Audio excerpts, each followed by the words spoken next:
Tatak RMN. Ang musunod na programa ining debate usa ka binayran. Ang mga pulong ug una-una nga pagaluwatan sa nagdumala ini iyan lamang ug walay labot ang mga kawani ug nagdumala ning sibihan RMN Iligan.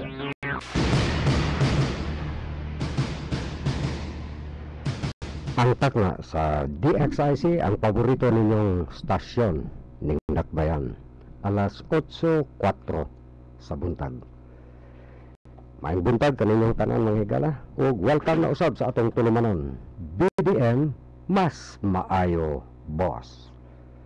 Kini ang inyong alagad Lino de la Cruz makig-uban kaninyo sulod sa pipila ka mga gutlo aron paghiskot-hiskot mga higala unsay lakaw sa atong Dakbayan labi na sa pagdumala niini sa BDM mas maayo boss.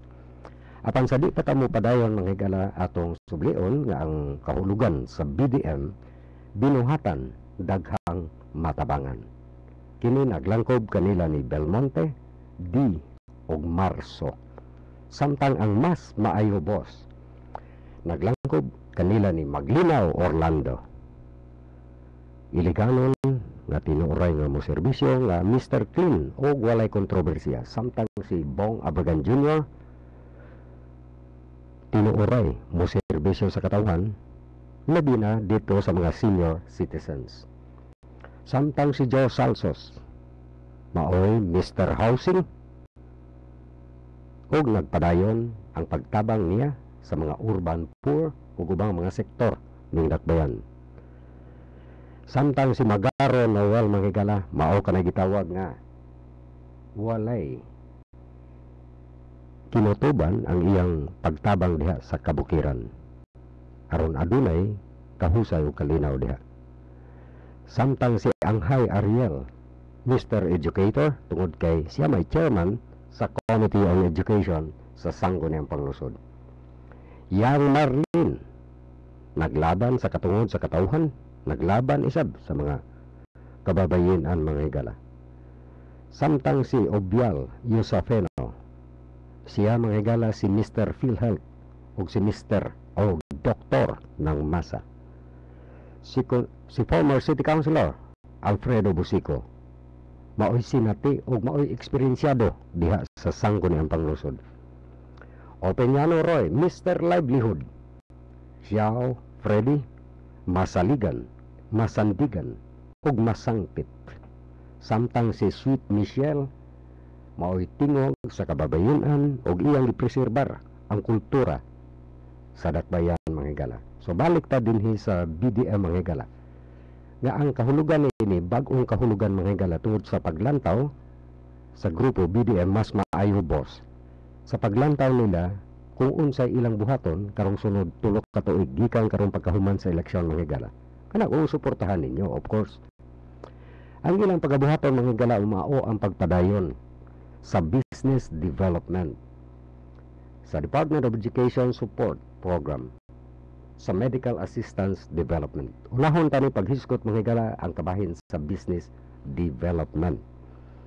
Unsa may kinahanglan aron dunay paglambo sa klima sa negosyo, maayong klima sa negosyo dinhi mga higala. Unang-una, ubos administration ni Mayor Lawrence Cruz nga kasamtangan inubanan ni ining kasagarang mga miyembro sa grupo sa mas maayo boss. Ang burokrasiya diha sa City Hall mga higala, oras nga na maglukat og mga permits diha, business permits. One time na lang ang pag-adto nimo dito, wala na yung mga red tape. Paglukat mo og lisensya, galaray ka ng mga labisa diha mga higala, especially labaw na karong Enero, bulan sa Enero. O gawas ni ana nag-establisar og business data bank aron ang katong mga negosyante, mga investors nga gusto mo pundar diri, gusto mo bubo sa puhunan diri, masayon alang kanila. Masayon tungod kay dinhi nila makita sa data bank kung unsay maayo nga negosyo nga ibutang diri, gawas ni ana kung unsay hulagway sa iligan alang sa ilang negosyo. O gawas ni ana na mga tax incentives ang mga buhis nga pagabayran ni ining bag-ong moanhi diri nga mga negosyante, tagaan sila mga pribilehiyo diha. Kini ginama kini, for example ang kaning data bank ginama kini ni Consel Freddy Xiao. Samtang ang mga tax incentives gipalig-on ni Konsehal Rudy Marso. O natural mga higala. Walay kalambuan kung walay kahusay o kalinaw. Therefore, buti pasabot, ang peace and order situation sa dakbayan mga higala kinahanglan ma-maintain kana. Kung unsa may gipanulti ni anang mga kaatbang nila mga higala, labi na ni anang gipanguluhan sa usa ka pulis mga higala, nga dili maayo ang peace and order diri. Hunana alang nga duha ka tuig kana siya isip city director diri sa dakbayan sa Iligan sa kapulisan.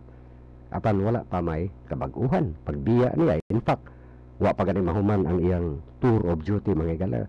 Nag-optional retirement na siya. Kay gusto siya budagan lagi kay tungod kay ang hunahuna niya nga kung magmayor siya, masulbad to niya wala masulbad niya sa duha ka tuig nga termino. Ang karon mga higala, ang atong kasamtangang city director diri nga si Raul Jones, Senior Superintendent Raul Jones, may gidakdakan nila karon nga kisyo daghang kawat, kisyo daghang karnap.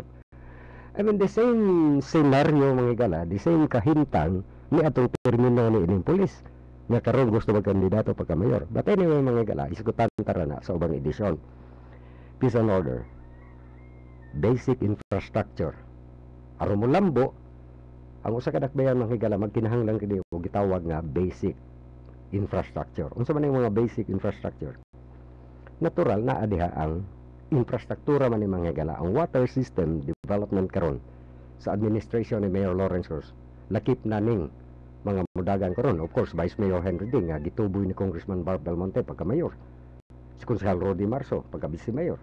O kanina nga mas maayo boss nga mga naglangkob ni ini kasagara incumbent ni sila mga higala. O gani sa ilang pakiglambigit, sa ilang paningkamot nga makaplastar na ang water system dinis dakbayan sa Iligan. Napailan pa kini sila kaso. Napailan og kaso ni atong 2010 ni anang usa ka negosyante diri sa dakbayan sa Iligan nga nidagan man di ay pagkakonsehal ni atong panahon na ug napildi. O karon mo dagan na isab o gipadayon na isab niya kini ang kumbate diri kabahis pa tubig. Kung saan gusto niya, di ba siya gusto tubig diri sa dakbayan? No, ang basic infrastructure mga higala sama ni ining tubig di kinahanglan yun sa paglambo sa usa ka dapit. Nga naman, ang mga negosyante nga magbubo diri og mga kapital nila, magbubo og mga puhunan mga higala, di ganahan kung moadto sila usa ka dapit nga wag tubig dito. Pag sigita sila dito, dili kidang ang importante mga higala na tubig. Dili lamang para sa mga industriya, dili lamang alang sa turismo, dili lamang ni ini mga gitawag nga mga gagmay nga negosyante nga mga diri. Everybody, tananta nagkinahanglan ini, including kana sila kanang katulunan na pildi, katong polis, katong negosyante nga tagiyas telepono sa una, hapil na sila, mo enjoy na sila sa tubig. Sunod 20 ka tuig. So, unsa may tumong nila nga manghinaot sila nga kining proyekto sa administration ni Mayor Lawrence Ross suportado ni Congressman Barb Belmonte nga dili man nahiyo ning tubig. Gani kung mutan-aw mo diri Rojas Avenue mga higala kapadayon karon.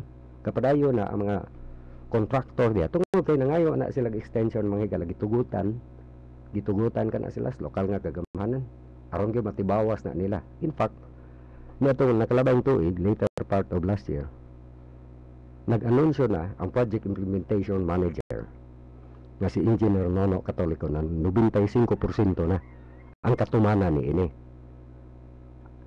Gani mga higala, nag-hydro testing na. O gani, dili madugay.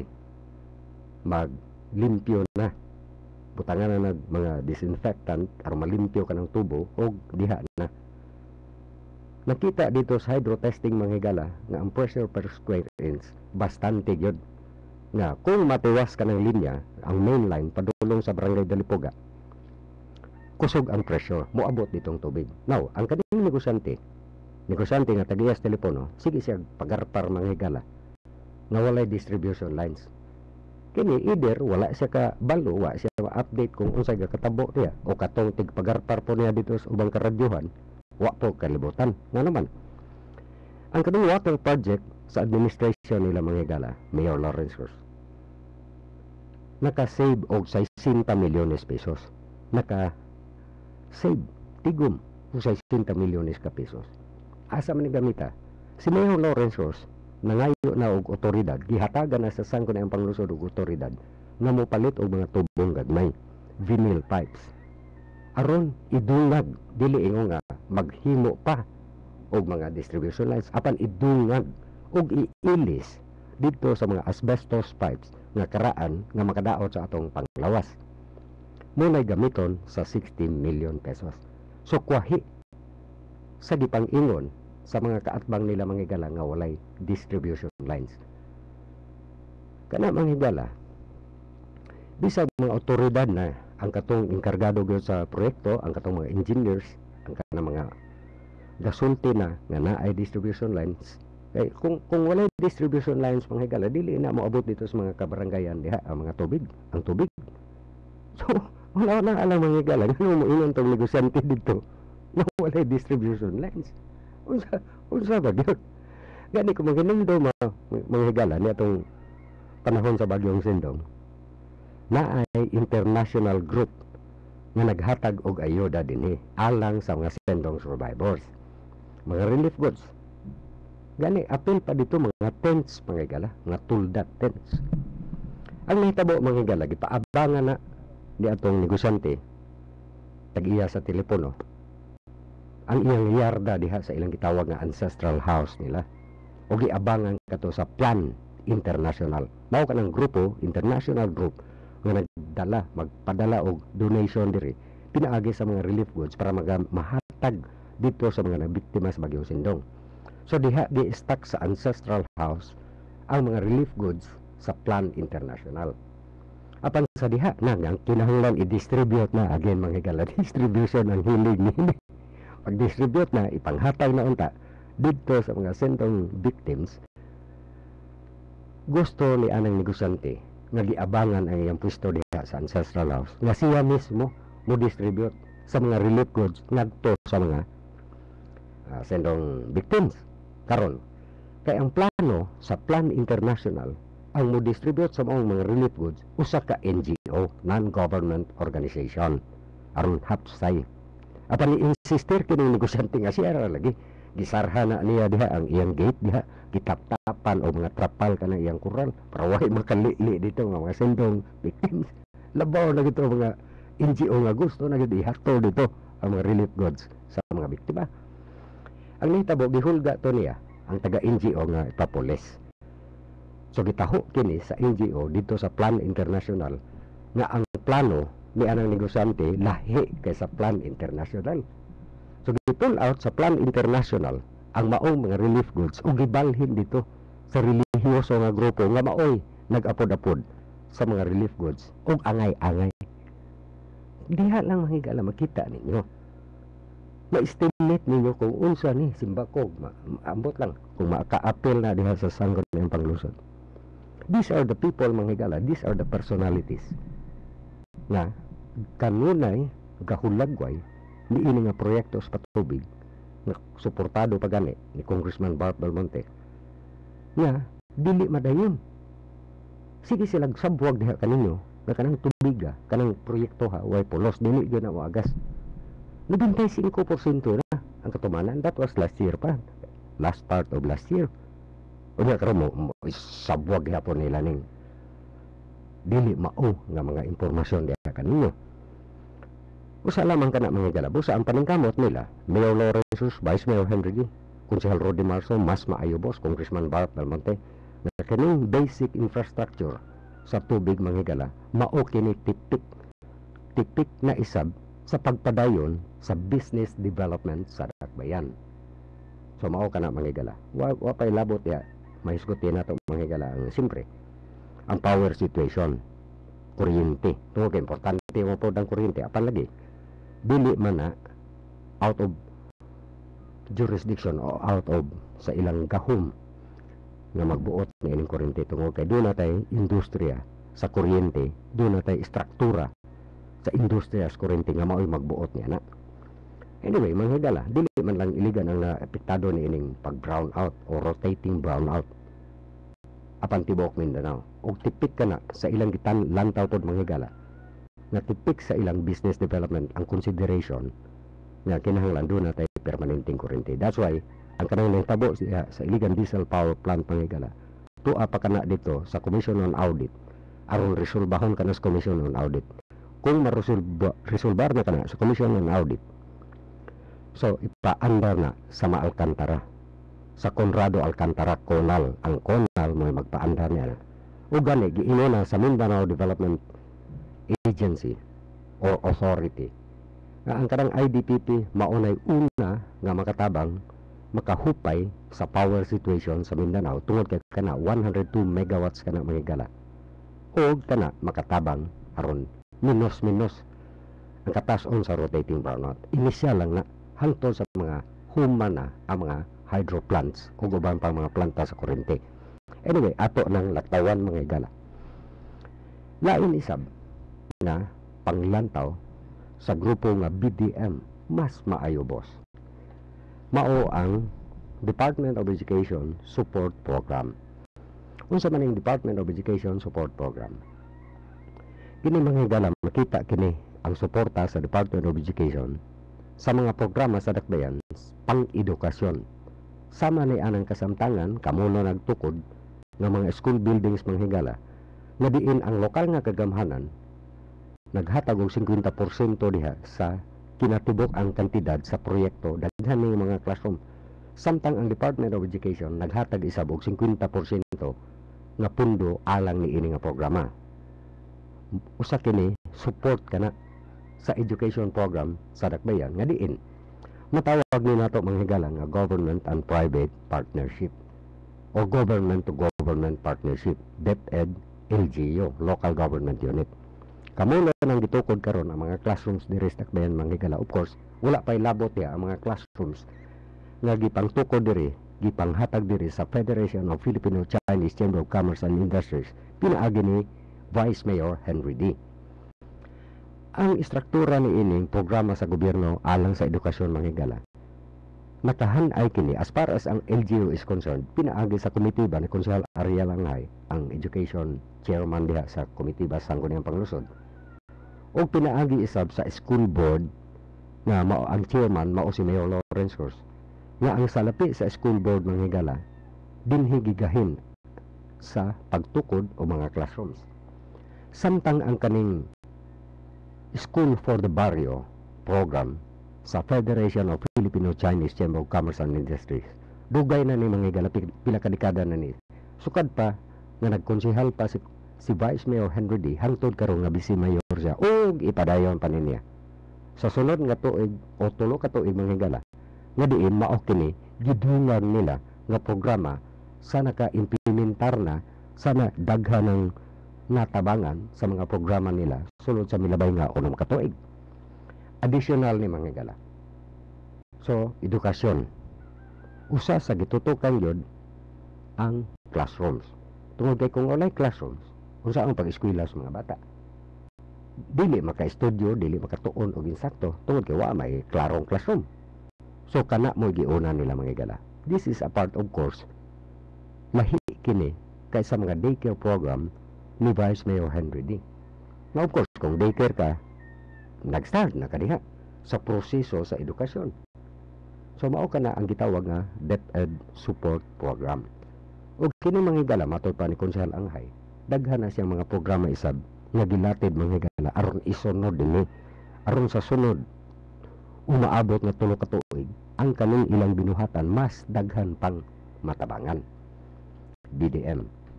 Now, ang M additional pod kini manghigala sa ila nang gihimo sulod sa unong katuig nila. Sa BDM, mas maayo boss. Medical Assistance and Development. Medical Assistance manghigala, buti pa sabot and development. Buti pa sabot, gawas sa mga medical missions nga ipanghimo sa gobyerno o sa mga service organizations, uban pa mga organisasyon. In fact, ang buhatan ni Vice Mayor Henry D, doon nagyapoy mga programa ni ini manghigala. Gipalig-on pagayod ang Gregorio Tillot's Memorial Hospital. Gani manghigala gi-upgrade kana siya. Gani kung nasa ang pinakaulahing taho manghigala nga ana-ana ang CT scan machine. Gawas ni anak manghigala daghang mga dialysis machines diha.